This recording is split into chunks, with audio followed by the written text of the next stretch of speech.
కీర్తన భాగంలో ఉన్న 8 వచనాల సారాంశాన్ని మనం కొద్ది నిమిషాలు ప్రార్థనాపూర్వకంగా ధ్యానిద్దామండి. ఈ 114వ కీర్తనలో ఉన్న 8 వచనాల సారాంశం ఏమిటంటే, దేవుని సహవాసాన్ని కోల్పోయిన మానవుడు దేవుని సహవాసమును కలిగి ఎప్పుడైతే జీవించడం ప్రారంభిస్తాడో అటువంటి వారిని చూసి సృష్టి యావత్తు పరవశించిపోద్దట. హల్లెలూయా! ఆనందముతో గంతులేస్తుందంట సృష్టి. ఎందుకంటే దేవుడు ఆదిలో మానవుణ్ణి చేసింది ఆయనతో సహవాసం కలిగి జీవించడానికి. దేవునితో సహవాసం కలిగి జీవించినంత కాలము ఆది మానవులైన ఆదామవ్వలు ఎటువంటి వేదన కానీ ఎటువంటి బాధ కానీ గురి కాలేదు. వారు నిత్యము ఆనందమే. దేవుడు చేసిన ఏదేను తోట వారిని ఎంతగానో ఉల్లసింపజేసిందట. అటువంటి ఆదామవ్వలు దేవుని ఆజ్ఞను ఎప్పుడైతే అతిక్రమించారో, ఈ చెడుగు అనేది ఎప్పుడైతే వారిలో ప్రవేశించిందో వారు దేవుని సహవాసాన్ని కోల్పోయారు. దేవుడు అనగా ఏ చెడుగు లేనివాడే దేవుడు. కనుక అటువంటి దేవుడితో చెడుగు కలిగినటువంటి మానవుడు జీవించలేడు. కనుక దేవుడే మానవుణ్ణి ఆయన సన్నిధిలోంచి త్రోసివేశాడని బైబిల్ గ్రంథంలో చాలా తేటగా రాయబడి ఉంది. చూడండి, ఆదికాండం 3వ అధ్యాయం 22 నుంచి చదివినట్లయితే అక్కడ రాయబడిందండి. అప్పుడు దేవుడైన యెహోవా, ఇదిగో మంచి చెడుగులు ఎరిగినట్లు ఆదాము మనలో ఒకని వంటివాడు ఆయను. కాబట్టి అతడు ఒకవేళ చేయి చాచి రేవవృక్ష ఫలమును కూడా తీసుకుని తిని నిరంతరము జీవించునేమోనని దేవుడైన యెహోవా అతడు ఏ నేల నుండి తీయబడ్డాడో దాన్ని సేద్యపరచుటకు ఏదేని తోటలో నుండి అతడిని పంపివేశాడట. స్తోత్రం చెబుదాం అందరం. హల్లెలూయా! ఆది మానవుడైన ఆదామవ్వలు దేవుని సహవాసాన్ని కోల్పోయారు. ఎందుకొరకంటే వారు దేవుని ఆజ్ఞను అతిక్రమించుట వల్ల, తినకూడని వృక్షఫలం తినడం వల్ల వారిలో ఒక చెడుగు ప్రవేశించింది. ఆ చెడుగే నేత్రాశ, శరీరేచ్ఛ, జీవపుటంబాలను మానవుల్లో కలగజేసింది. కనుక ప్రియులారా, ఆనైతిగా మానవుడు దేవుని సహవాసాన్ని కోల్పోయాడు. ఆదిలో దేవుని సహవాసాన్ని కోల్పోయిన మానవుణ్ణి మళ్ళా దేవుని సహవాసము కలిగి జీవించేవాడిగా చెయ్యాలని ఆ దేవదేవుడు ఆది నుంచి కూడా మానవులతో మాట్లాడుతూనే ఉన్నాడు. హెబ్రీ పత్రిక 1వ అధ్యాయం 1 నుంచి మన చదివితే అక్కడ రాయబడి ఉంది, పూర్వకాలము నుండి నానా సమయాల్లో నానా రీతిలుగా ప్రవక్తల ద్వారా మన పితరులతో మాట్లాడిన దేవుడు ఈ దినముల అంతమందు కుమారుని ద్వారా మాట్లాడుతున్నాడు అంటాడు. స్తోత్రం చెల్లిందమ్మా. అంటే దేవునికి దూరమైన మానవుడితో దేవుడు మాట్లాడడం మానలేదు. ఎందుకు మాట్లాడుతున్నాడంటే మళ్ళా దేవునితో సహవాసము చేసేవాడిగా మానవుణ్ణి మార్చాలి. మానవులో ఉన్న చెడుతనాన్ని తొలగించాలి. ఈ లోకాశల నుంచి మానవుణ్ణి విడిపించాలి. దేవునితో సహవాసం చేసేవాడిగా చెయ్యాలి. దేవునితో మానవుడు ఎప్పుడైతే సహవాసం చేయగలడో అప్పుడే సృష్టి అంతా కూడా మానవుని బట్టి పరవశించిపోద్దట, సంతోషముతో గంతులు వేస్తుందట. ఈ కీర్తనలు అదే విషయాలు రాయబడ్డాయి. స్తోత్రం చెల్లించండి. కనుక దేవుని సహవాసాన్ని కోల్పోయిన మానవుడు మరలా దేవునితో సహవాసం చేయాలి. అదే దేవుని యొక్క సంకల్పం. అందుకే దేవుడు మానవాళితో మాట్లాడుతూనే ఉన్నాడనే సంగతి ప్రతి ఒక్కరూ కూడా గ్రహించాలండి. కనుక దేవుడు మాట్లాడుతున్నాడంటే దేవుడు దర్శిస్తున్నాడని అర్థం. దైవ దర్శనమైనది ఎలా దొరుకుతుందో మానవుడికంటే దైవస్వరం వినుట ద్వారా మాత్రమే. ఏదో ఎక్కడో వెళ్ళి ఏదో విగ్రహాన్ని చూస్తే ఆ దైవ దర్శనం కానే కాదు. ఇది మానవుడు గ్రహించలేకపోతున్నాడు. దేవునికి స్తోత్రం. దైవ దర్శనం అనగా దేవుని మాటను వినడం, దేవుని మాటకు లోబడ్డం, అదే దైవ దర్శనం. దేవుడు ఈనాడు మానవుని ఎలా దర్శిస్తున్నాడంటే తన వాక్కు ద్వారా దర్శిస్తున్నాడు. ఈ సత్యాన్ని బూదిగంత నివాసులు కూడా తెలుసుకోవాలి. అలా తెలుసుకుంటే ఈనాడు వ్యర్థమైన భక్తి లోకంలో జరిగేదే కాదు. స్తోత్రం చెబుదామా? హల్లెలూయా. బిగ్గరగా స్తోత్రం చెల్లించండి. హల్లెలూయా. కనుక దైవ దర్శనం అంటే ఈనాడు లోకం ఎంత జరుగుతుందండి భక్తి.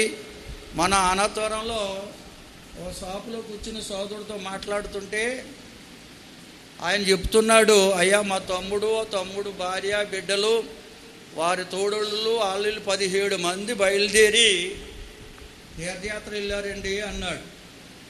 ఎందుకన్నాను నేను? దైవ దర్శనానికి అన్నాడు. దైవ దర్శనానికి వెళ్ళాడట. అది కూడా మొత్తం 11 పుణ్యక్షేత్రాలు దర్శించాలంట. 11 స్థలాల్లోని దేవుళ్ళ దర్శనం పొందడం కొరకు వారు ఫ్యామిలీ అంతా కలిసి 3 లక్షల రూపాయలు పట్టుకుని వెళ్ళారటండి. అతను చెప్తున్నాడు. మరి ఏం జరిగింది అన్నాడు. ఏం జరిగింది అంటారేటండి? వాళ్ళందరికీ నాడు అందులో యానమండుగురు హాస్పిటల్లో అడ్మిట్ అయ్యారు. మిగిలిన వారందరూ కూడా బలహీనలు అయిపోయారు. 3 లక్షలు ఆవిరైపోయాయి. మనుషులు కూడా బలహీనలు అయిపోయారు. మరి దేవుడు దర్శించి ఎందుకు అలాగైపోతారు అన్నాను. అంతా కూడా ఎర్రితనమండి అన్నాడు అతను. స్తోత్రం చెల్లించండి అందరూ. ఇంకొతను అంటాడు, అతడు హిందువుడే, ఏలమిర్రండి అంటున్నాడు. ఏలమిర్రని తెలుసాలకి అయినా కానీ అదే అనుసరిస్తున్నారు. కానీ దేవుని బిడ్డలమైన మనం సత్యాన్ని గ్రహించాలి. దేవుడు తన వాక్కు ద్వారా దర్శించే కాలం ఇది.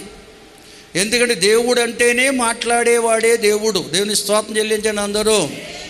ఆయన వాక్కు ద్వారా దర్శించే దేవుడు కనుక ఆయన స్వరం కోసం కనిపెట్టాలి. నాతో మాట్లాడమని ప్రతి మానవుడు కూడా ఆశతో కనిపెడితే వారిని దర్శించే దేవుడై ఉన్నాడని బైబిల్ చెప్తుంది. ఈ సత్యాన్ని మనం ఎరిగి ఉంటే వారి వలె వేలవేర్రు భక్తి చెయ్యం. స్తోత్రం చెబుదాం అందరం. బిగ్గరగా దేవుని స్తుతించండి అందరం. హల్లెలూయా.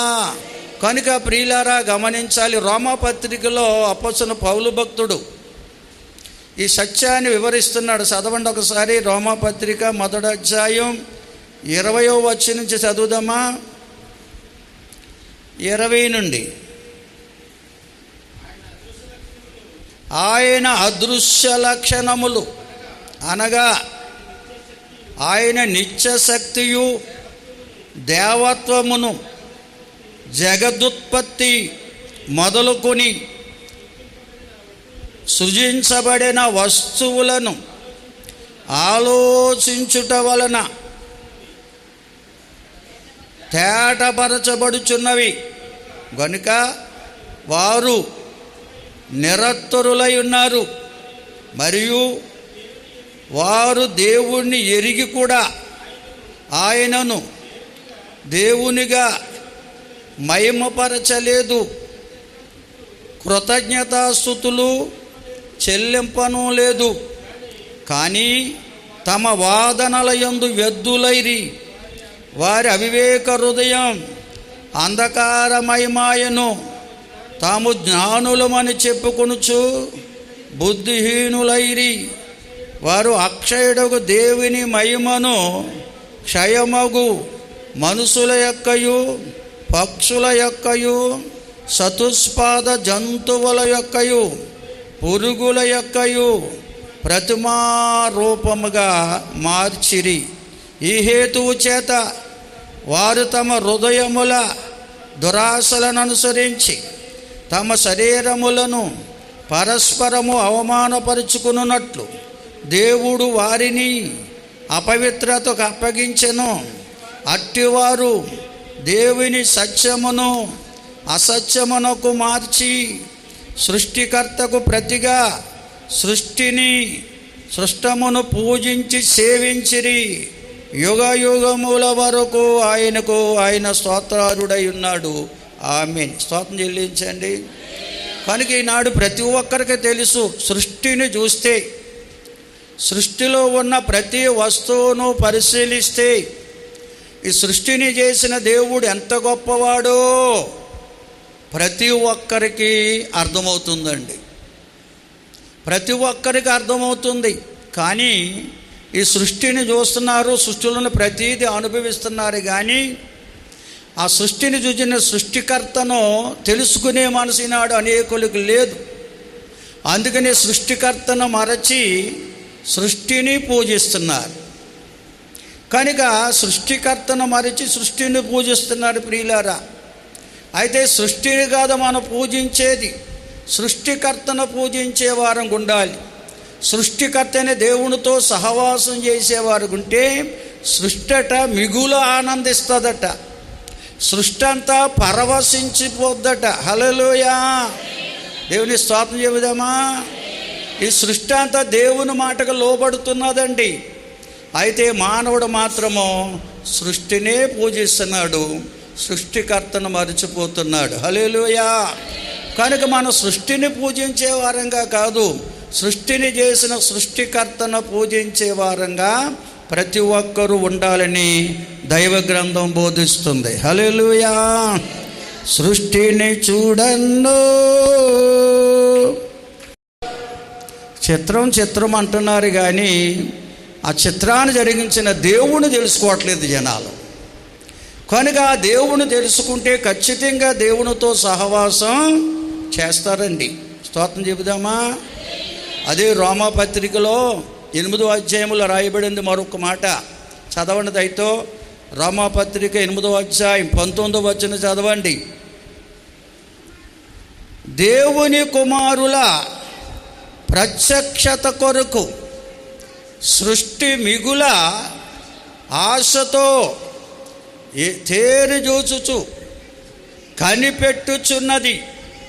ఏలయనగా సృష్టి లాసనమునకు లోనై దాస్యములో నుండి విడిపింపబడి దేవుని పిల్లలు పొందబోవు ఆ మహిమగల స్వాతంత్ర్యము కొరకు నిరీక్షణ గలదై స్వేచ్ఛగా కాక దానిని లోబరుచువాని మూలముగా వ్యర్థపరచబడెను.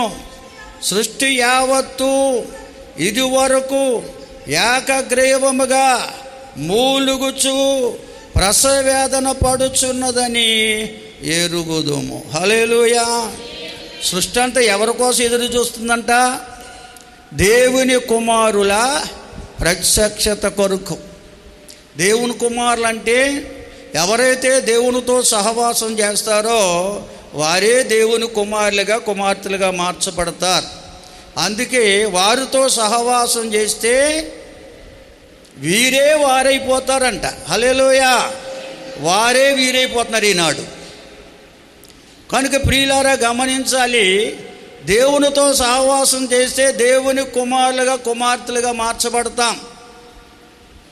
కనుక దేవుని బిడ్డలమైన మనం దేవునితో సహవాసం చేస్తే దేవుని కుమారులుగా కుమార్తెలుగా మార్చబడతాం. కనుక అటువంటి మనల్ని చూసట సృష్టి అంతా ఆనందముతో పరవశించిపోద్దటండి.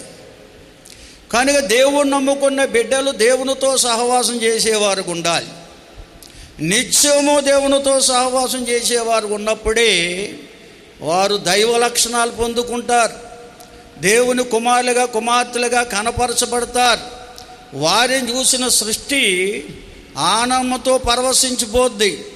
సృష్టి వారికి లోబడుతుందటండి, సృష్టి వారికి లోబడుతుందట. చూడండి, ఈ విషయాలు మనకు అర్థం అవ్వడానికి 2-3 విషయాలు మనం చదువుకుందాం బైబిల్లో ఉండి. పాత నిబంధన కాలంలో దేవుని ప్రజలు ఇశ్రాయేలు ప్రజలు, ఆ ఇశ్రాయేలు ప్రజలను చూసిన సృష్టట ఆనందంతో పరుగులు తీసిందటండి. చూడండి, నిర్గమాకాండం 14వ అధ్యాయం 13లో ఉంటుంది ఈ మాట. ఇశ్రాయేలు ప్రజలను ఐగుప్తు బానిసత్వం నుంచి మోషే నాయకత్వంలో దేవుడు విడిపించి అరణ్య మార్గంలో నడిపిస్తున్నాడు. పౌలుతేలు ప్రవహించు కానాను దేశానికి వెళ్ళడానికి మరొక మార్గం ఉంది. అది చాలా సమీపమైన మార్గం అయినప్పటికీ దేవుడు ఎందుకు అరణ్య మార్గం నుండి వారిని నడిపిస్తున్నాడంటే దేవుడి యందల భయభక్తులు వారిలో కలగచేయడానికి.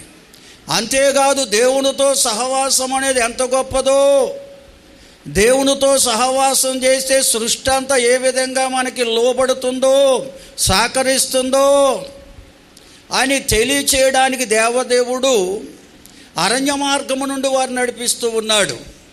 ఆ నడిపిస్తున్న సమయంలో ముందుగా ఎర్ర సముద్రము పొంగి ప్రవహిస్తుందట. ఎర్ర సముద్రం దాటడానికి మరొక దారేమి కనపట్లేదు, ఎటు చూసినా అరణ్యమే. వెనక తిరిగి చూస్తే ఐగుప్తు సైన్యం తరుముకొస్తూ ఉన్నారు. వెనక చూస్తే శత్రువులు, ముందు చూస్తే ఎర్ర సముద్రం.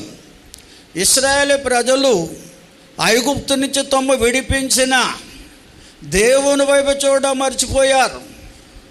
ముందున్న ఎర్ర సముద్రాన్ని చూస్తున్నారు, వెనక్కొస్తున్న ఐగుప్తీయులను చూస్తున్నారు. అందుకని వారు వేదన కలిగింది, రోదన చేస్తున్నారు, దేవుడి మీద తిరుగుబాటు చేస్తున్నారు, దైవ సేవకుడైన మోషే మీద కూడా తిరుగుబాటు చేస్తున్నారు. అటువంటప్పుడు మోషే దేవునికి మొరపెట్టాడంటే వీరి కోసం. మొరపెడితే దేవుడు ఒక మాట చెప్పమన్నాడు వారితో, మీరు భయపడకండి, దేవుడు మీ పక్షమున యుద్ధం చేయబోతున్నాడు, మీరు ఊరకనే నిలుచుండండి అని చెప్పి చాలన్నాడంట. మోషే గారు వెళ్ళి లక్షలాది ఇశ్రాయేలు ప్రజలకి ఈ మాట చెప్పాడు. ఈ మాట చెప్పగానే వీరి మనసంతా దేవుని మీదకు తిరిగిపోయింది. హల్లెలూయా. అప్పుడు వరకు ఎర్ర సముద్రం వైపు చూశారు, వెనుకున్నటువంటి ఐగుప్తు శత్రు సమూహాన్ని చూశారు. ఎప్పుడైతే ఈ మాట విన్నారో ఈ లక్షలాది మంది ఇశ్రాయేలు ప్రజల మనసు దేవుని మీదకు తిరిగింది. హల్లెలూయా. దేవుడితో సహవాసం ఏర్పాటు చేసుకున్నారండి. ఎప్పుడైతే దేవుని మీద వారికి మనస్సు తిరిగిందో దేవుని సహవాసం వారికి దొరికింది. వీళ్ళు చాలామంది అనుకుంటారు, దేవునితో సహవాసం ఏంటండి బాబు అంటారు. దేవుడు ఏడేంటి మన కంటికి కనపడ్డా కదా, ఆయన మీతో సహవాసం ఏంటి? మనుషులైతే మన కంటికి కనపడతారు, వారితో సహవాసం చేయొచ్చు అనుకుంటారు. కానీ దేవుని మీద నువ్వు మనస్సు నిలిపితే చాలు, దేవుడు నీతో సహవాసం చేస్తాడు. స్తోత్రం చెబుదాం అందరం. ఆయన అదృశ్యుడైన దేవుడు. అందుకే బైబిల్లో ఉంది, లోకములో మనుషులతో నట్టండి స్నేహం చూపించమంటున్నాడు, అంతే. సన్నిహితం కావద్దు అంటున్నాడు, సహవాసం చేయొద్దంటున్నాడు. మనకున్నటువంటి లోకంలో ఉన్నటువంటి మిత్రులు, స్నేహితులు, ఎంతోమంది శ్రేయోభిలాషులు ఉన్నారు. వారిని కేవలం స్నేహం చూపించాలంతే. వారి మీద మన మనసు పెట్టకూడదు, సన్నిహితం కాకూడదు. బైబిల్ చెప్తున్న సత్యం అది. జస్ట్ ఫ్రెండ్షిప్ అన్నాడు దాన్ని ఇంగ్లీషులో. యేసుతోనే బెస్ట్ ఫ్రెండ్షిప్ అనగా మన మనసంతా యేసు మీదే ఉండాలి. హల్లెలూయా. నువ్వెక్కడున్నా, ఏ ప్రాంతంలో ఉన్నా యేసు మీద మనసు నిలిపితే యేసు నీతో సహవాసం చేస్తాడు. నమ్మిన వారు స్తోత్రం చెల్లించండి అందరూ. ఈ లక్షలాది మంది ఇశ్రాయేలు ప్రజలు ఎప్పుడైతే దేవుని మీద మనసు నిలిపారో దేవుడే వారితో సహవాసం చేయడానికి ఇష్టపడ్డాడండి. మోషే గారి మాట చెప్పేసి వెళ్ళి ఏకాంతంగా దేవుడికి మొరపెడుతున్నాడంటే ఇంకా అప్పుడు అన్నాడు మోషేతో, మోషే ఇంక నువ్వు నాకెందుకు మొరపెడతావు? వారు మనసులన్నీ నా మీద నిలుపుకున్నారు, నేను వారితో సహవాసం చేయడానికి ఇష్టపడుతున్నాను, కాబట్టి నీవు వారితో సాగిపోమ్మని చెప్పు. దేవునికి స్తోత్రం. ఆగిపోయిన వారిని సాగిపోమ్మని చెప్పు చాలు. వారు సాగిపోతారు, ఎందుకంటే వారి మనసంతా నా మీద ఉంది. వారికి ఇంక ఎర్ర సముద్రం కనపడదు, వెనుకున్నటువంటి శత్రువులు కనపడరు, నేనే వారికి కనపడతాను. హల్లెలూయా. ఆయనే దిగి వచ్చి వారితో సహవాసం చేయడానికి వస్తే ముందున్న ఎర్ర సముద్రం కనపడదు, వెనుకున్నటువంటి ఐగుప్తు శత్రు సమూహము కనపడదండి. ఆయన అంత గొప్ప శక్తిమంతుడు. దేవునికి స్తోత్రం. హల్లెలూయా. ఈ విధముగా ఎప్పుడైతే వారు సాగిపోమని చెప్పాడో, వారు సాగిపోవడానికి సిద్ధపడగానే ఎర్ర సముద్రము, ప్రవహిస్తున్న ఎర్ర సముద్రము వెనుకకు ముందుకు పరుగులు తీసిందంట. హల్లెలూయా! ఎంత గొప్ప దేవుడు అంటే ప్రియులారా, దేవుని యొక్క సహవాసం అంత గొప్పది. అందుకే మోషేతో అన్నాడు, నీ చేతులను కర్రను చాపు చాలన్నాడు. ఆ కర్రే దేవుని సన్నిధి అంటే. స్తోత్రం చెల్లిందాం అందరం. దేవునితో సహవాసం చేసే మనసు మనకుంటే చాలు. ఎటువంటి క్లిష్ట సమస్యలు మన ఎదురుగా ఉన్నా, ఎటువంటి రుణబాధలు లేక ఎటువంటి శ్రమలు శోధనలు మేము వెంటాడుతున్నా అవేవి మనల్ని భయపెట్టలేవు. హల్లెలూయా! మనం వాటి వైపు చూడం, వాటి నుంచి విడిపించే దేవుని వైపే చూస్తాం. హల్లెలూయా! దేవుని వైపు ఎప్పుడైతే చూడడం ప్రారంభిస్తావో నీ ఎదురున్నటువంటి అవలీలుగా ఉన్న సమస్యలన్నీ తొలగిపోతాయండి. నీ వెనుక ఉన్నటువంటి చేసినటువంటి రుణబాధలు, కష్టాలు అన్నీ కూడా నీకు కనపడకుండా మరుగైపోతాయి. అదే కార్యం చేశాడు దేవుడు అక్కడ. స్తోత్రం చెల్లిందాం అందరం. హల్లెలూయా! సృష్టి అంతా దాయక వారికి సహకరించింది. సృష్టిలో ఈ నీళ్లు కూడా దేవుడు చేసినవే. హల్లెలూయా! ఆకాశము, భూమి, నీరు, అగ్ని, గాలి, ఈ పంచభూతములు కూడా దేవుడు చేసిన సృష్టి. ఈ 5 కూడా దేవుడు సృజించిన ఆత్మలు. హల్లెలూయా! దేవుని పిల్లలుగా మనం మార్చబడితే, అనగా దేవుని సహవాసం చేసేవారు అనుకుంటే, దేవుని చేతిలోకి మనం వెళితే అది చూసిన సృష్టి పరవశించిపోద్దటండి. ఎర్ర సముద్రము ఆనందముతో వెనక్కి ముందుకు పరుగులు తీసిందంట. ఆనందంగా వచ్చిన వాళ్ళకి ఎలాగ పరుగులు తీస్తారో వారికి తెలియదు, ఎవరికేం చెప్తారో వాళ్ళకే తెలియదు. ఆ ఆనందం అంత గొప్పదండి. దేవుని స్తోత్రం చెల్లించండి అందరూ. బిగ్గరగా దేవుని స్తోత్రం చెబుదామా? హల్లెలూయా! మన ఇంట్లో ఏదైనా ఆశ్చర్యకార్యం జరిగిందో అనుకో, ఎవరికి చెప్పకుండా ఉండగలమా? ఇంక ఎవరికి చెబుదామా? అదే ఆరాటం అండి. అలాగే సృష్టి కూడా ఎప్పుడైతే దేవుని పిల్లలు ఇశ్రాయేలీయులు దేవుని చేతిలోకి వెళ్ళారో, వారి చేయిని దేవుడు ఎప్పుడైతే పట్టుకున్నాడో అది చూసినాడు సృష్టి పరవశించిపోతుంది. ముందుకు వెనుక్కు పరుగులు తీసిందంట. మధ్యలో ఆరిన నేల ఏర్పడింది. దేవుని స్తోత్రం చెబుదామండి. హల్లెలూయా! కనుక మనం దేవుని చేతిలోకి వెళ్ళాలి. దేవునితో సహవాసం చేసే మనసు ఎప్పుడైతే మనకు వచ్చిందో ఆ దేవుడు మన కుడి చెయ్యి పట్టుకుని నడిపిస్తాడని ఉంది బైబిల్లో. దేవుని స్తోత్రం. హల్లెలూయా! హల్లెలూయా! చూడండి, మరొక విషయం మనం చూస్తే యొర్దాను కోసం రాశాడు ఆ కీర్తనలో. యెహోషువ గ్రంథం ఒకసారి చూద్దామా? యెహోషువ గ్రంథం 3వ అధ్యాయంలో ఉంటుంది ఈ మాట. 3వ అధ్యాయము 15వ వచనం చదవనదైతే 2 పాయలు అయిపోయిందంట. వెనక్కే ముందుకు పారిపోయింది. ఎర్ర సముద్రం ఎలాగైతే పారిపోయిందో యొర్దాను కూడా పారిపోయిందంట. ఎప్పుడు పారిపోయింది యొర్దాను? మందసాన్ని మోస్తున్న యాజకులు పాదాలు నీళ్లకు, యొర్దాను నీళ్లకు తగలగానే యొర్దాను నిధులు వెనుకకు, ఆ నీళ్లు ముందుకు పారిపోయాయంట. స్తోత్రం చెబుదామా? బిగ్గరగా స్తోత్రం చెల్లించండి. హల్లెలూయా! యొర్దాను నీళ్లు వెనుకకు ముందుకు పారిపోయాయంట. ఎక్కడికక్కడికి వెళ్ళిపోయి ఆగిపోయావు కూడా సరే, అక్కడ ఆన్సర్ రాసుకొచ్చాడు. ఏ స్థలాల్లో ఆగిపోయా రాశాడు. ఏ కారణం ఏంటో తెలుసా? యాజకులు మందసాన్ని మోస్తున్నారు. మందసాన్ని మోస్తూ వారి పాదాలు యొర్దానులకు తగలగానే యొర్దాను పరవశించిపోయిందండి. వచ్చే నీళ్ళు వెనక పారిపోయాయి, వెళ్ళే నీళ్ళు అలాగ ముందుకు పారిపోయాయంట. ఎంతగా పరవశించిపోయిందో యొర్దాను. కారణం ఒకటే, మందస్సు అనగా దేవుని సన్నిధి. దేవునికి స్తోత్రం. మందసం అనగా దేవుని సన్నిధి. మనం ఎప్పుడైతే దేవునితో సహవాసం చేసే మనసు మనకు వస్తుందో అప్పుడే మనం దైవ సన్నిధిని అనుభవిస్తామండి. దైవ సన్నిధి మనతో ఉంటే మనల్ని చూసిన సృష్టట పరవశించిపోయి మనకు మార్గాన్ని చూపిస్తుందటండి. దేవునికి స్తోత్రం. హల్లెలూయా. యొర్దాను ఎదురైనా. కనుక దేవుని సన్నిధి మనతో ఉంటే సృష్టి యావత్తు కూడా మనకి మార్గాన్ని చూపిస్తుందండి. సృష్టే మనకి అనుకూలంగా మార్చబడుతుందటండి. కనుక ప్రియులారా, దేవుని బిడ్డలు ఎప్పుడూ కూడా దేవునితో సహవాసం చేసే మనసు ఉండాలి. దేవునితో సహవాసం చేసే మనసు ఎప్పుడైతే మనకు వచ్చిందో, మనసెరిగిన మంచి దేవుడు మన చేయి పట్టుకుని నడిపించడం ప్రారంభిస్తాడు. అదే దేవునితో సహవాసం అంటే. ఆ అనుభవం ఎప్పుడైతే మనలో ఉంటుందో సృష్టే మనకు అనుకూలంగా మార్చబడుతుంది. దేవుని స్తోత్రం చెల్లిందామండి. హల్లెలూయా. కనుక అటువంటి అనుభవంలో దేవుని బిడ్డలు ఉండాలని ఈ కీర్తనాకారుడు తన అనుభవాన్ని ఈ మాటల ద్వారా బయలుపరిచాడు ప్రియులారా. అందుకని యోహాను రాసిన సువార్తలో ఒక మాట ఉందండి.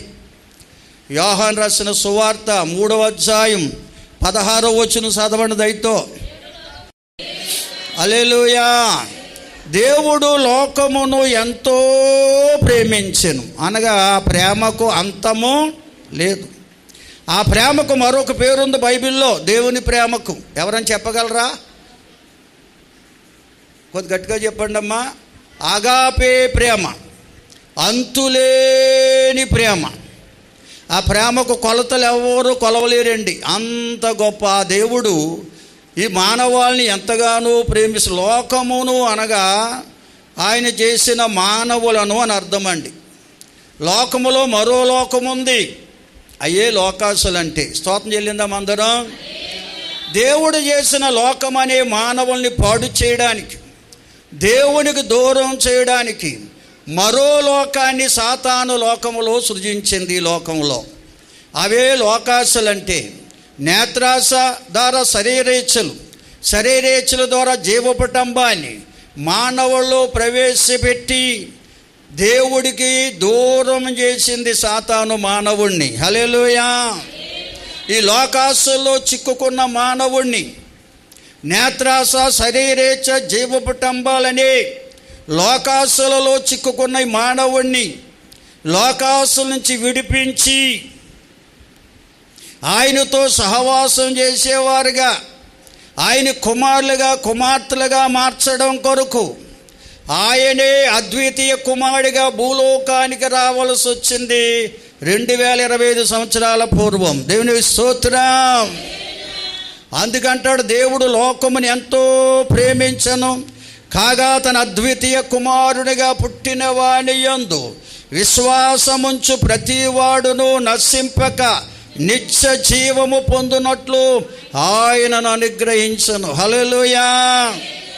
కనుక ప్రభువైన అయిన యేసుక్రీస్తు వారు ఎందుకు శరీరధారిగా భూలోకానికి కుమారుడిగా లోకానికి వచ్చాడు, ఏకైక కుమారుడిగా లోకానికి వచ్చాడంటే లోకాసుల ద్వారా బంధించబడిన మానవాళిని విమోచించి దేవుని కుమారులుగా, దేవుని కుమార్తెలుగా, దేవునికి ప్రేమకు ప్రతిరూపాలుగా మార్చడానికే వచ్చాడు. దేవునికి స్తోత్రం.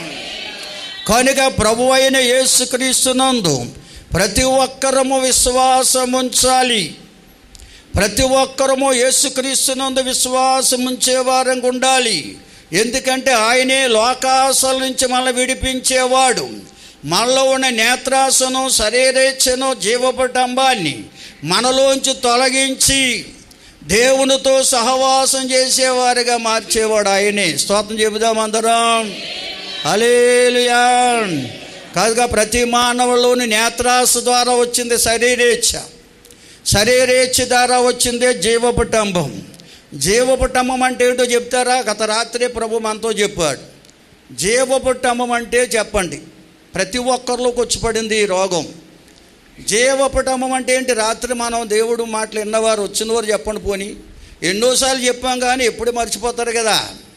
ఎన్నిసార్లు చెప్పినా మర్చిపోతారు కదా. అది మంచి పద్ధతి కాదు.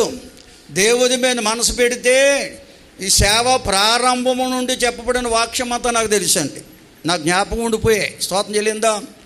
ఎవరింటికాడు ఏ కూటంలో ఏ వాక్యం చెప్పానో నేను చెప్పగలను. స్తోత్రం చెల్లిందాం అందరం.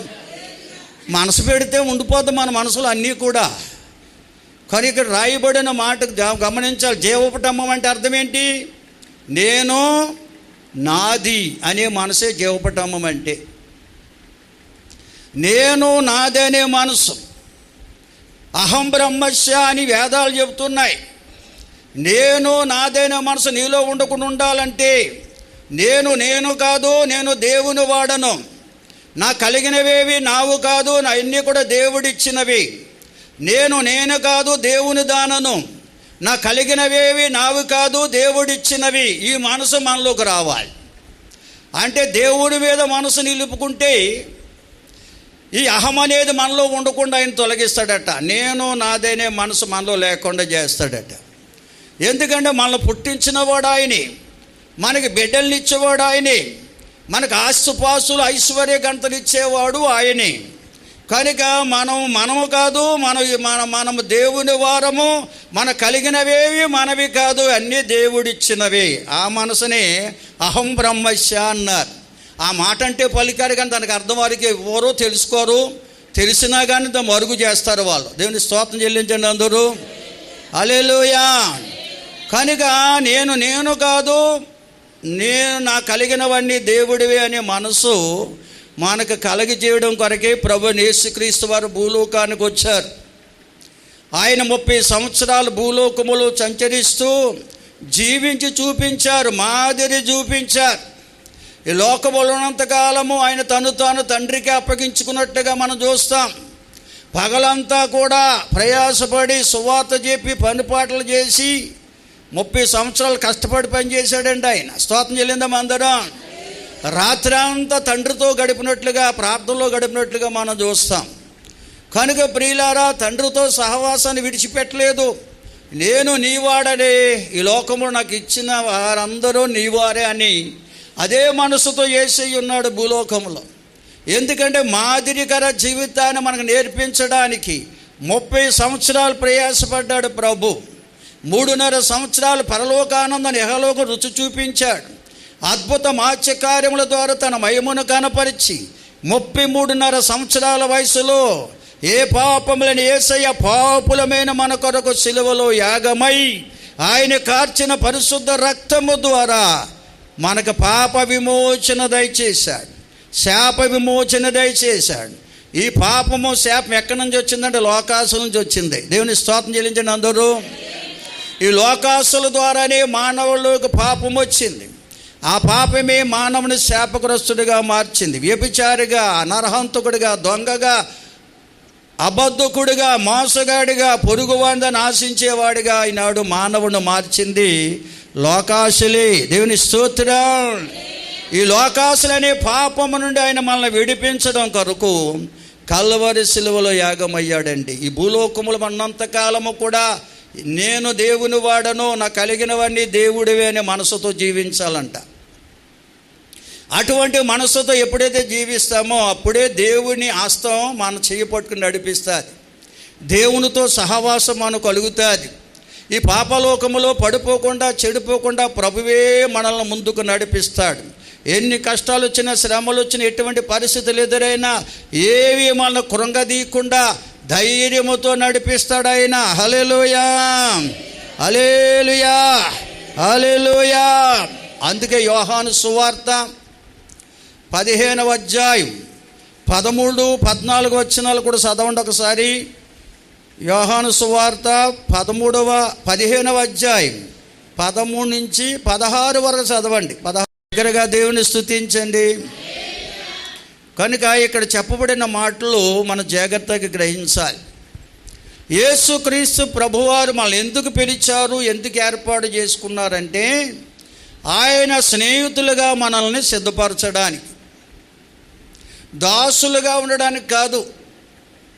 దాసులైతే యజమాని చేసే పనులు దాసుడికి తెలవు.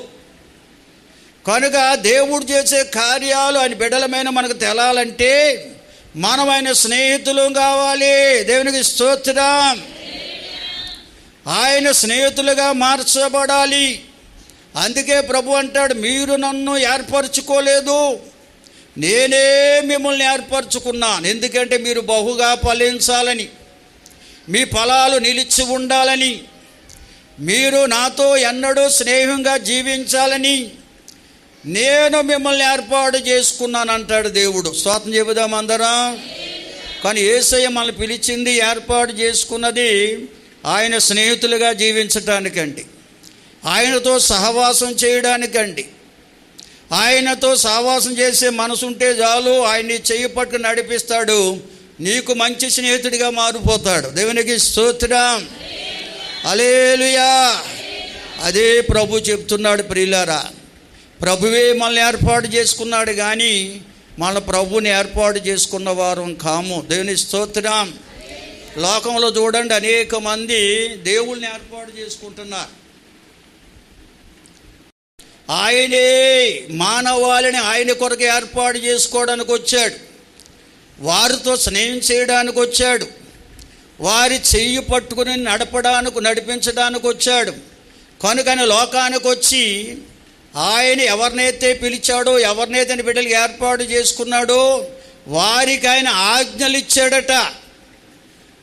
ఆ ఆజ్ఞలు అనుసరించే వారే ఆయన నిజమైన స్నేహితులు అటండి. స్తోత్రం చెల్లిందాం అందరం. యేసయ్య ఇచ్చిన ఆజ్ఞలు ఏంటో ఎవరైనా చెప్పగలరా? యేసయ్య ఇచ్చిన ఆజ్ఞలు ఎవరైనా చెప్పగలరా? ఎన్ని ఆజ్ఞలు ఇచ్చాడు? ఏ ఆజ్ఞలు ఇచ్చాడు? పోనీ ఎన్ని ఇచ్చాడో చెప్పండి. పోనీ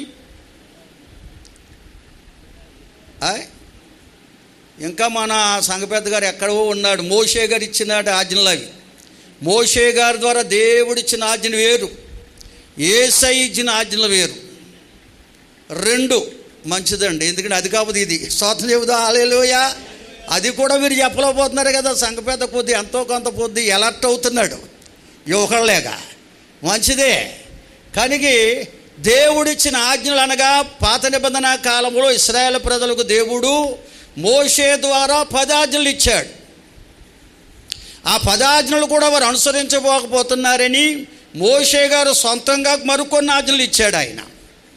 అవి బైబిల్లో ఉంది. మోషే ఆజ్ఞలని, దేవుడిచ్చిన మోషే ద్వారా ఇచ్చిన ఆజ్ఞలని బైబిల్లో ఉంది. అది ఇశ్రాయేలు ప్రజలకు ఇచ్చిన ఆజ్ఞలు అవి.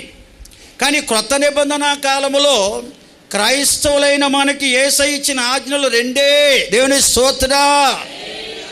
ఈ 2 ఆజ్ఞలు ఏంటో చెప్పగలరా? పోనీ పెద్దగారు చెప్పేశారు 2 అని. వివరిస్తే ఆయనే చెప్పేది మంచిదే. నా దగ్గర అమౌంట్ ఉంటే ఇప్పుడే ప్రకటించేది, ఉన్నమాట చెప్పాలి. స్తోత్రం చెల్లించండి అందరూ. కనుక 2 ఆజ్ఞలు ఏంటో వివరించండి. 2వ ఆజ్ఞ చెప్పారు. మరి మొదటి ఆజ్ఞ ఎవరో ఒకరు సామె పెట్టండి. పోనీ మీ పూర్ణ హృదయముతో, పూర్ణాత్మతో, పూర్ణ బలముతో, పూర్ణ వివేకముతో మీ దేవుడని యెహోవాను ప్రేమించండి లేక సేవించండి. నిన్ను వలె నీ పొరుగువాని ప్రేమించండి. అది 2వ ఆజ్ఞ. మొదటి ఆజ్ఞ పూర్ణ హృదయముతో, పూర్ణాత్మతో, పూర్ణ బలముతో, పూర్ణ వివేకముతో నీ దేవుడని యెహోవాను సేవించండి లేక ప్రేమించండి అని 2 ఆజ్ఞలు ఇచ్చాడు మనకి. స్తోత్రం చెబుదామా. వేళ చూడండి, శివంతుడి వాళ్ళ దగ్గరికి వెళ్ళండి, శనివారం ఆరాధనలు రమ్మంటారు తెలుసా? దేవుడిచ్చిన 10 ఆజ్ఞలు మీరుతున్నారు మీరు అంటాడు. 10 ఆజ్ఞలు క్రైస్తవులకు ఇవ్వలేదండి, ఇశ్రాయేలు ప్రజలకు ఇచ్చాడు ఆయన. విశ్రాంతి దినమని అదాని ఇదాని ఇచ్చాడు. దేవుడు ఇశ్రాయేలు ప్రజలకు ఇచ్చిన 10 ఆజ్ఞల్లో 2 పలకల మీద రాసి ఇచ్చాడు. మొదటి పలకలో దేవునితో మానవుని సంబంధం, అనగా దేవుడు మానవుని ఏ విధంగా సేవించాలో రాయబడిన వాటిలో. ఎందుకు సేవించలేకపోతున్నాడో రాశాడు అక్కడ. మిగిలిన 6 ఆజ్ఞల్లో ఉన్న పలకలో మనిషి ఎందుకు ప్రేమించలేకపోతున్నాడు, మానవుల్లోకి వచ్చిన దుర్గుణాలు ఏంటో రాయబడ్డాయి 6 ఆజ్ఞల్లో. అది మోషే ద్వారా దేవుడు ఇశ్రాయేలు ప్రజలకు ఇచ్చిన ఆజ్ఞలు అవి. దేవుని స్తోత్రం చెల్లించండి అందరూ. ఇది క్రీస్తు శకమండి. ఆ మొదటి పలకలో ఉన్న 4 ఆజ్ఞల సారాంశం ఏమిటంటే, దేవుడిని మానవులు ఎలాగ సేవించాలంటే పూర్ణ హృదయముతో, పూర్ణాత్మతో, పూర్ణ బలముతో, పూర్ణ వివేకముతో దేవుడైన యెహోవాను సేవించాలి. హల్లెలూయా. అది మొదటి పలకలో 4 ఆజ్ఞల సారాంశం. అది అంటే నేను కాదు, నా కలిగినవన్నీ కూడా దేవునివే, నేను దేవుని వాడినే, నా కలిగినవే దేవుడివే. అంటే దేవుడే సమస్తమై ఉన్నాడు. దేవుని గూర్చిన జాస ఎవరిలో ఉంటుందో వారిలో నేను నాదనే మనసు రాదండి. అందుకే అన్నాడు, పూర్ణ హృదయం, పూర్ణ ఆత్మ, పూర్ణ బలం, పూర్ణ వివేకముతో దేవుని సేవించాలి. స్తోత్రం చెల్లించండి అందరూ.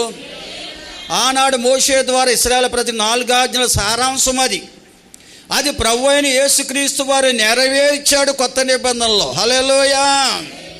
అని లోకానికి వచ్చి నెరవేర్చినటువంటిదండి 4 ఆజ్ఞల సారాంశాన్ని మానవాళికి చూపించాడు. రెండవది, నరచ చేయకూడదు, వ్యభిచరించకూడదు, దొంగిలకూడదు, మోసపరచకూడదు, పొరుగు వాడిని ఆశించకూడదు. ఇవన్నీ ఆరాధ్యుల సారాంశం ఏమిటంటే నిన్ను వలె నీ పొరుగు వారిని ప్రేమించుట అని అర్థం ఇస్తుందంట.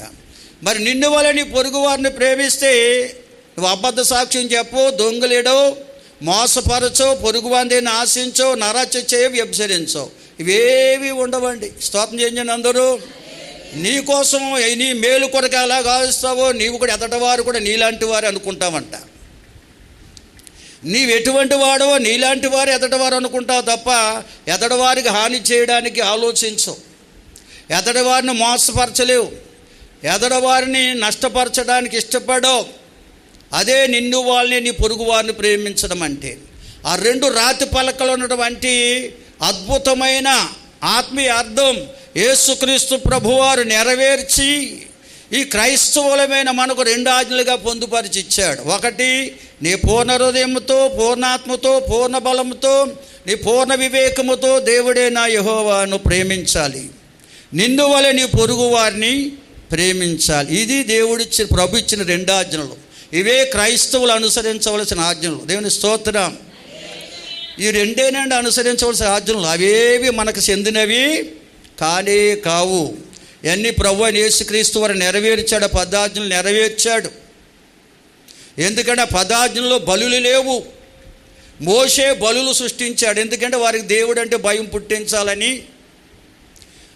బలులు, యజ్ఞాలు, యాగాలు ఎన్నెన్నో పెట్టాడు మోషే గారు మల్లాలికి. వాళ్ళకి దేవుడు అంటే భయం పుట్టించాలని. కానీ భయపడ్డారా? లేదు, ఇంకా భ్రష్టులు అయిపోయారు వాళ్ళు. దేవుని స్తోత్రం. అది యేసుక్రీస్తు ప్రభువారు మనకిచ్చిన 2 ఆజ్ఞలు మనము అనుసరించే వారం ఉంటే యేసయ్య మనతో స్నేహం చేస్తాడు. దేవుని స్తోత్రం చెల్లించండి అందరూ. అనగా నీవు పూర్ణ హృదయంతో, పూర్ణాత్మతో, పూర్ణ బలంతో, పూర్ణ వివేకంతో, అనగా పరిపూర్ణమైన విశ్వాసంతో ప్రభు మీద నువ్వు మనస్సు నిలుపుకుంటే ప్రభు నీతో సహవాసం చేస్తాడు. ప్రభుని చెయ్యి పట్టుకుని నడిపిస్తాడు. ప్రభు నీకు మంచి స్నేహితుడిగా మార్చబడతాడు. ప్రభువే మనకు మంచి స్నేహితుడిగా మారిపోతే నిన్ను వలని పొరుగు వారిని ప్రేమించే మనసు మనకు వస్తుంది. దేవుని స్తోత్రం చెల్లించండి. హల్లెలూయా. మన కోసం ఆలోచించే మనం పొరుగు వారి కోసం కూడా ఆలోచన చేస్తామట. ఎవరికి ఎటువంటి హాని చేయమటండి. దేవునికి స్తోత్రం.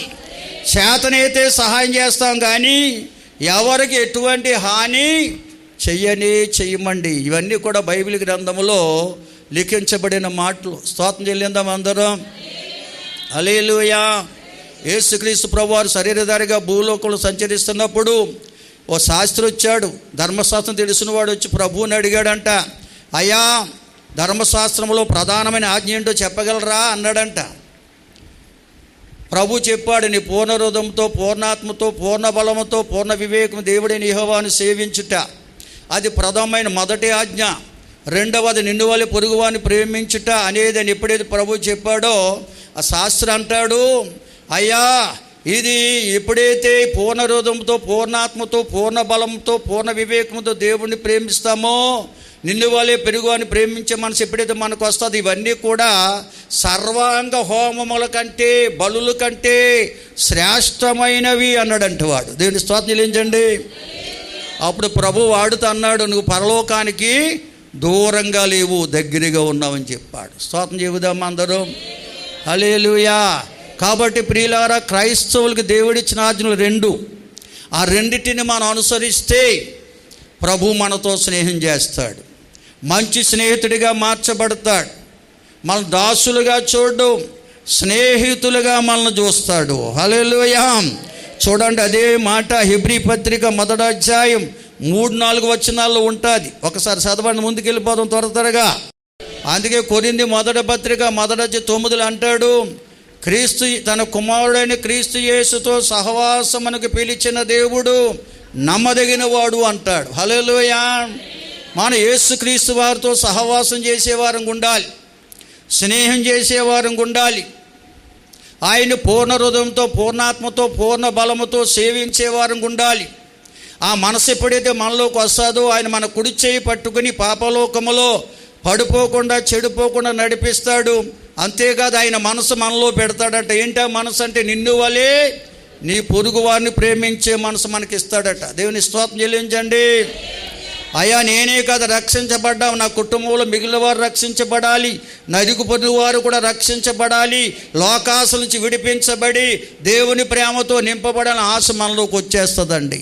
కనుక యేసే మనకు స్నేహితుడిగా మనల్ని నడిపించాలని ఆశ మనకు ఉండాలి ప్రియులారా. చూడండి, తిమోతి మొదటి పత్రికలో పౌలు భక్తుడు సాక్ష్యం ఇచ్చాడు. 1వ అధ్యాయం 12వ వచనంలో, పూర్వము నేను దోషకుడను హింసకుడును హానికరుడనైన నన్ను తన పరిచర్యకు నియమించి నమ్మకమైన వానిగా ఎంచునందుకు నన్ను బలపరిచిన మన ప్రభువైన క్రీస్తు యేసుకు కృతజ్ఞుడనై ఉన్నాను.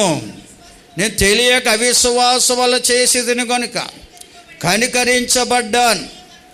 మరియు మన ప్రభు యొక్క కృపయు క్రీస్తు యేసునందల విశ్వాసము ప్రేమయు అత్యధికంగా ఆయనలో విస్తరించాయంట. అందరూ స్తోత్రం చెబుతారు అందరూ. ఈ పౌలు సవులుగా ఉన్న దినాల్లో ధర్మశాస్త్రం ఎరిగిన వాడి పండితుడతడు. ధర్మశాస్త్రాన్ని బోధించడు. ఏ ధర్మశాస్త్రం అది? మోషే ద్వారా దేవుడిచ్చిన ధర్మశాస్త్రం. పదాజ్ఞలుగా ధర్మశాస్త్రాన్ని బోధించిన వాడెత్తును. ఆ పదాజ్ఞల ధర్మశాస్త్రాన్ని బోధించేవాడు ఉన్నా కానీ అతని బతుకులో మార్పు రాలేదట. హల్లెలూయా. ఎప్పుడైతే మరణించి తిరిగి లేచిన పునరుద్ధాడైన ప్రభు దమస్కులో ఆయన దర్శించాడు, ఆ దర్శించిన ప్రభువుని తేరు చూడగలిగాడు, ఆయన స్వరాన్ని విని ఆయన తేజస్సును చూడగలిగాడు, తన్ను తాను ఆయనకు అప్పగించేసుకున్నాడండి. హల్లెలూయా. ఎందుకంటే నీతో నేను స్నేహం చేయాలి. ఆయన మనసంతా యేసు మీద నిలుపుకున్నాడు. యేసుతో సహవాసం చేసే మనసు ఆయనలోకి వచ్చింది. ఎప్పుడైతే ఆ మనసు వచ్చిందో యేసయ్య ఆ యొక్క సౌలు మన చేతిని పట్టుకుని నడిపించడం ప్రారంభించాడు. హల్లెలూయా. కనుక సౌలే పౌలుగా మారిపోయాడు. యేసయ్యే మనల్ని చేయి పట్టుకుని నడిపిస్తే మన పాత రోత బ్రతుకు తొలగిపోద్ది, నూతనమైన జీవితం మనలోకి వచ్చేస్తుంది. హల్లెలూయా. పాత రోత బ్రతుకంతా తొలగించి వేస్తాడు, నూతనమైన జీవితాన్ని ఇస్తాడు. సౌలును పౌలుగా మార్చిన ప్రభు నిన్ను నన్ను కూడా మార్చి ఆయన ప్రేమతో నింపడానికి, ఆయన కృపతో నింపడానికి, ఆయన విశ్వాసతతో నింపడానికి ఇష్టపడుతున్నాడండి. దేవునికి స్తోత్రం. హల్లెలూయా. హల్లెలూయా.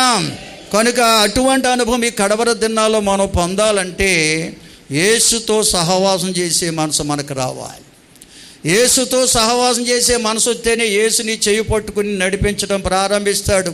నీకు మంచి స్నేహితుడైపోతాడు. పాపలోకంలో ఎంతకాలం జీవించినా పాపమాల్యం అంటకుండా మనల్ని పరిశుద్ధపరిచి పవిత్రపరిచి మన బ్రతుకును మార్చి లోకానికి ఒక వెలుగుగా దేవుని కుమారుడిగా కుమార్తెగా చూపిస్తాడు. ఎప్పుడైతే మనం దేవుని కుమారుడిగా కుమార్తెగా లోకానికి కనపరచబడతామో అప్పుడే సృష్టి యావత్తు మనల్ని చూసి సంతోషముతో పరవశించిపోద్దట. దేవునికి స్తోత్రం. హల్లెలూయా. మన చేతి పని ఆశీర్వదించబడుతుంది. నువ్వు వ్యవసాయం చేసి బిడ్డపైతే వ్యవసాయం నూరంతలుగా ఫలిస్తుంది. ఆనాడు నూరంతలుగా విత్తనం వేసి ఫలించిన వాడు ఎవరో చెప్తారా? బైబిల్లో ఉంది కదా, ఇస్సాకు. ఎందుకంటే దేవుని కుమారుడిగా జీవించాడు, దేవునితో స్నేహం చేశాడు కనుక అతడు మరి యొక్క విత్తనం వేస్తే అది నూరంతల ఫలాన్ని ఇచ్చిందంట. భూమి ఫలించాలంటే ఆ భూమి నిన్ను చూసి దేవుని కుమారుడిగా కుమార్తెగా అంగీకరించాలి. దేవుని స్తుతించండి అందరూ. నువ్వు వెళ్ళిపోయి భూమి పూజ చేసావనుకో, భూమి అట దుఃఖిస్తుందంట. నన్ను చేసిన దేవుని పూజించకుండా ఈ భూమిని నన్ను పూజిస్తున్నాడు ఏంటి విర్రుడు అనుకుంటుందంట. భూమి అండి బాబు అనుకుంటుందండి. స్తోత్రం చెబుదాం అందరం. చాలామంది చూడు మన క్రైస్తవులే పునాదిరాయి వేయడానికి పిలుస్తారు, శంకుస్థాపన అంటారు, ముహూర్తాలు పెట్టేస్తారు. ఇల్లు పెట్టేసిన తర్వాత అక్కడికి వెళ్ళిన తర్వాత పాస్టర్ గారు కదా ప్రార్థన చేసి తప్పుకుండా చాలంటారు. అంటే అక్కడ కేవలం ప్రార్థన చేసి తప్పుకోవడానికే పాస్టర్ గారు. తర్వాత అన్నీ కూడా వాళ్ళు చేయవలసింది చేసేస్తారండి. ఎంత భయంకరం, ఎంత భయంకరం. స్తోత్రం చెబుదాం అందరం. మొన్న ఒక ఆయన నాకు ఫోన్ చేసి అన్నాడు, అయ్యా మా సంఘంలో మీరు వచ్చి పునాది రాయిని వేరే రావాలి, శంకుస్థాపన ఉంది, చాలా బాగా ఉన్నవారు వాళ్ళు, మిమ్మల్ని పిలవమన్నారండి అన్నాడు. మంచిదే అన్నాను నేను ముందా. ఎప్పుడు అన్నాను? తెల్లవారుజాము ముహూర్తం అంట. నేను రానన్నాను. యావండి అలాగంటారు, మీరంటే వారు ఎంతగానో ప్రేమిస్తే మీరు రావాలంటున్నారు, మిమ్మల్నే పిలవమన్నారు అన్నాడు ఆయన. నేను చెప్పాను, మరి యజమాని మారాడా అన్నాను. అయ్యా యజమానురాలు మారింది కానీ యజమాని మారలేదండి. అయితే మనం వెళ్ళి ప్రార్థన చేసి పక్కకు తప్పుకోవాలి. మనం వెళ్ళి తెల్లవారుజామున వెళ్ళినా ప్రార్థన చేసి పక్కకు తప్పుకుంటే వాళ్ళ పనాళ్ళు భూమి పూజ వాళ్ళు చేసుకుంటారు, కొబ్బరికాయలు కొడతారు, పువ్వు పలహారాలు వేస్తారు, ఏవో నవరత్నాలంట ఏవో రకరకాల అక్కడ పోసి ఆ యొక్క మేత్రిగా చెప్పిన మాట ద్వారా నడుస్తా తప్ప పాస్టర్ గారి మాట అక్కడ చలామణి కాదు. కనుక దయతో అటువంటి నేను చేయలేను, ఏమనుకోవద్దని. అలా కాదు, చీకడనా చలనా అన్నాడు. నాకు ఆ చలని గీలని నాకు భయం ఉండదు. అర్ధరాత్రి అపరాత్రి అని ప్రయాణం చేస్తాను దేవుని పని కొరకు. ఎంత చలైనా వరదైనా వచ్చేస్తాను, తుఫానైనా వచ్చేస్తాను, కానీ ఈ విషయంలో నేను రాలేను. స్తోత్రం చెబుదాం అందరం అని చెప్పాను ఆయనకి నేను. హల్లెలూయా, బిగ్గరగా స్తోత్రం చెల్లించండి అందరూ. అదేదో ఆ పాటలు మీరే పడండి. కనుక ఆయన చెప్పాను. తర్వాత ఆయన చెప్పాడు ఫోన్ చేసి, మీరంతకంటే జరిగింది ఏమీ చేయను అన్నారు, అన్నీ పెట్టేశారు అక్కడ. ప్రార్థన చేసి అయ్యగారు తప్పకుండా అన్నారంట. ఇక్కడ మనోళ్ళు అలాగే చేస్తున్నారు కదా మనోళ్ళు చేసే పనులు కూడా అలాంటివే. స్తోత్రం చెల్లిందాం అందరం. కనుక అటువంటి వారిగా ఉండకూడదు. అంటే భూమి మనకు ఫలం ఇవ్వాలంటే మన భూమికి ఎలా కనపడాలి, మన సేద్యం చేసే భూమికి ఎలా కనపడాలి, మనం దేవుని కుమార్తెగా కనపడాలి. ఆడవాళ్ళు కూడా సేద్యం చేస్తారు చాలా ప్రాంతాల్లో, మన ఏరియాలో కూడా చేసేవారు ఉన్నారు. హల్లెలూయా. కనుక నువ్వు ఆ వ్యవసాయం చేసినా, వ్యాపారం చేసినా, ఏ ఉద్యోగం చేసినా, ఏ పని చేసినా నువ్వు దేవుని కుమార్తెగా మార్చబడితే అవి నీకు ఫలిస్తాయి, నూరంతల ఫలాన్ని ఇస్తాయి. దేవుని స్తోత్రం చెల్లించండి అందరూ. అతి తక్కువ జీతం నీ చేతికి వచ్చిన ఆ తక్కువ జీతమే అనేక అవసరతలు తీర్చేలాగా దేవుడు ఆశీర్వదించేస్తాడండి. దేవుని స్తోత్రం చెబుదాం అందరం. బిగ్గరగా దేవుని స్తుతించండి అందరం. హల్లెలూయా. చిన్న మాట, ఎందుకంటే మన వారం మీరు చాలామంది వినలేదేమో, ఒక ఆయన పైలట్కి తిరిగాడు మా చర్చిలోకి. పాటల స్టార్టింగ్లో వచ్చేసాడు. విజయరాజు గారు లేదో చెప్పి పంపాడులే అనుకున్నాను నేను. ఓలే నాకు బాధ ఉందని పాటలు అయిపోయి వాక్యం అయిపోయింది, ముగించి ఇక్కడ ప్రార్థన కొంతమంది చేయించుకుంటూ చేస్తాను అని వచ్చేసాడు లోనికి మళ్ళీ పైలట్కి. ఏంటి బాబు అన్నాను. అయ్యా మీ అబ్బాయి గారు అంట మళ్ళీ రామన్నారు. ఏంటి కథ అంటే ఏదేదో చెప్పాడు. బయటికి తీసుకెళ్ళి వీళ్ళందరూ ప్రార్థన చేసి బయటికి తీసుకెళ్ళి చెప్పాను. నేను ఇటువంటి వాటికి హల్లెలూయా.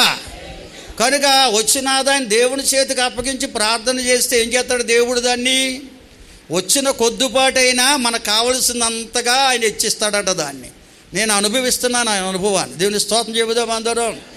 వచ్చిన కొద్దిపాటైనా మాకు కావలసిన అవసరాలన్నీ దేవుడు తీరుస్తున్నాడు. స్తోత్రం చెబుదామా. కారణం ఒకటే, మన దేవుని చేతిలో ఉంటే జరుగుతుందండి. దేవుడే మన చెయ్యి పట్టుకుని నడిపిస్తే జరుగుతుందండి. కనుక మనం దేవుని మీద మనసు పెట్టుకోవాలి. దేవునితో సహవాసం చేసే మనసు ఎప్పుడైతే మనకు వస్తుందో, మనసెరిగిన మంచి దేవుడు మన కుడి చెయ్యి పట్టుకుని మనం నడిపిస్తాడు. స్తోత్రం చెబుదాం అందరం. ఆయనే మనకు మంచి స్నేహితుడిగా మారిపోతాడు. మన కోసం, మన పాపాల కొరకు ప్రాణం పెట్టిన స్నేహితుడైన దేవునికి స్తోత్రం.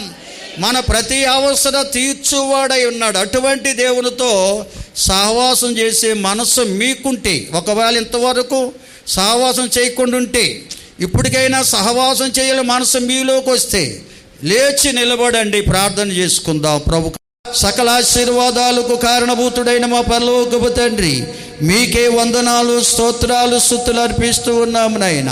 దినారాధనలో మీ సన్నిధి నుంచినందుకు వందనాలు. మీ సహవాసం ఎంత గొప్పదో తెలియజేసినందుకు వందనాలు. ఎంతమంది ప్రభా నీ సన్నిధికి వచ్చి అయ్యా నీతో సహవాసం చేయడానికి ఇష్టపడుతున్నారో వారి కుడి చెయ్యి పట్టుకుని అయ్యా మంచి స్నేహితులుగా నడిపించే దేవుడవై ఉన్నావు. వారి ప్రయాసను అయ్యా ఫలింపజేసే దేవుడై ఉన్నావు.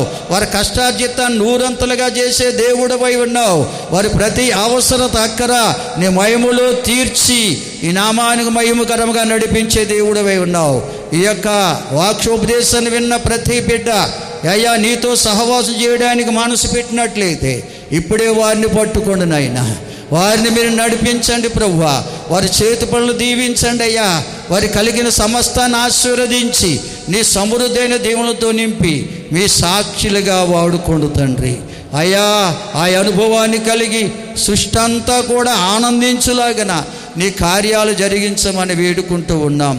వచ్చిన ప్రతి బిడ్డను దీవించునైనా, తెచ్చిన ప్రతి కానుక అంగీకరించు తండ్రి. నీకు వందనాలు చెల్లిస్తున్నాం ప్రభువా. అయా ఎవరి యొక్క ఆలోచనతో ఉన్నారు, తలంపుతో ఉన్నారు, వారి ప్రతి అవసరం దక్కరని మహిమలు తీర్చండి. గర్భఫలం కొరకు ఎదురు చూస్తున్నారు, గర్భాలు తెరవండి. గర్భవతులకు ఆరోగ్యం ఇవ్వండి. బాలింతలకు బలం, చిన్న బిడ్డలపై దయాకీటిని ఉంచండి. యవనస్తులు సండే స్కూల్ బిడ్డలు దీవించునైనా. వివాహ ప్రయత్నాలను మార్గాలు తెరవండి ప్రభు. వివాహమైన వైవిక జీవితాలు సుఖమయించండి నాయనా. ఈ మందిర నిర్మాణంలో, పరిచర్యలో ఆర్థికంగా ప్రోత్సహిస్తున్న ప్రతి బిడ్డను మీరు ఆశీర్వదించు తండ్రి. వచ్చే నూతన సంవత్సర క్యాలెండర్ల కొరకునైనా 2 కుటుంబాలు వారు ఆర్థిక ప్రోత్సాహం ఇచ్చారు తండ్రి. ఆ యొక్క ప్రోత్సాహాన్ని మీరు అంగీకరించి ఆశీర్వదించి వారి కుటుంబాలను బహుగా ఫలింపచేయమని అడుగుచున్నాం ప్రభువా. నీకు వందనాలు. అలాగే పరిచయలు సాగిన ప్రతి కుటుంబాన్ని దీవించమని వేడుకుంటున్నాం ప్రభువా. ఆయా దేశాల్లో, ఆయా రాష్ట్రాల్లో, ఆయా ప్రాంతాల్లో ఉంటున్న సంఘ బిడ్డలందరిపై నీ కాపుదలకు అందించి కాపాడండి. వారి కష్టార్జితాన్ని దీవించండి నాయన. వారి కలిగిన సమస్తను ఆశీర్వదించి వారి కుటుంబాలకు మేలు దయచేయండి. విద్యా సంవత్సరంలో ఆయా తరగతులు చదువుతూ ఆయా ప్రాంతాల్లో ఉన్న సంఘ బిడ్డలందరినీ జ్ఞాపకం చేసుకోండి ప్రభువా. వారిని మీరు జ్ఞానంతో నింపి మీ ఆశీర్వాదాలకు పాత్రలుగా మార్చండి. వచ్చిన ప్రతి బిడ్డను దీవించునైనా. నీకు వందనాలు. హాస్పిటల్లో ట్రీట్మెంట్ పొందుతున్న లూదయ యొక్క తల్లిగారి జ్ఞాపకం చేసుకోండి నాయనా. మీకు వందనాలయ్యా. స్తోత్రాలు తండ్రి. ఇదిగో నాయనా, నిన్నటి రాత్రి అకాల మరణం పొందిన ప్రియతల్లి మిరియాము గారి యొక్క పెద్దలుడి గారి కుటుంబాన్ని ఆదరించండి, ధైర్యపరచండి, బలపరిచి నీ కృపలో వారిని నడిపించమని అడుగుచున్నాం. సహోదరి కూడా ఎంతో బలహీనరాలైంది నాయనా. దయతో ఆ భయంకరమైన పరిస్థితి నుంచి వారికి సమాధానం దయచేయమని, ఆదరించమని ప్రార్థన చేస్తున్నాం. పరమ తండ్రి అలాగే కాజ చిన్నమరియమ్మ గారు అన్నగారు నిద్రించుండగా ఆదరణ, ఓదార్పు, ధైర్యమనివ్వండి. సోమవారం జరగబోతున్న ఆదరణ కూడికను కూడా నాయన వారి కుటుంబానికి ఆశీర్వాదకరంగా నడిపించమని అడుగుచున్నాం. వచ్చిన ప్రతి బిడ్డను దీవించమని, సహాయం చేయమని, మీరే మహిమ పొందమని, మా గ్రామ ప్రజలు, రాష్ట్ర దేశ ప్రజల నాయకులను దీవించమని, సహాయం చేయమని యేసు ఉన్నత నామములో అడిగి వేడుకొనుచున్నాము తండ్రి. ఆమేన్. మన తండ్రి అయిన దేవుని ప్రేమ, కుమారుడైన యేసుక్రీస్తు వారి దివ్య కృప, పరిశుద్ధాత్మ దేవుని సన్నిధి, సమాధానం భక్తులారా మన కుటుంబాలకు, మనకు, లోకములో క్రీస్తు యేసుని ప్రేమిస్తున్న సకల ప్రజలకు సదాకాలం దేవుని కృప, సమాధానం తోడుగా ఉండి నడిపించునుగాక. ఆమేన్. యేసు రక్తమే జయం, ప్రవేశు రక్తమే జయం. యేసునామానికి సంపూర్ణ విజయం. అపవాది క్రియలు కనంత నాశనం కలుగునుగాక. ఆమేన్, ఆమేన్. అందరికి వందనాలు. ప్రభు మిమ్మల్ని దీవించుగాక.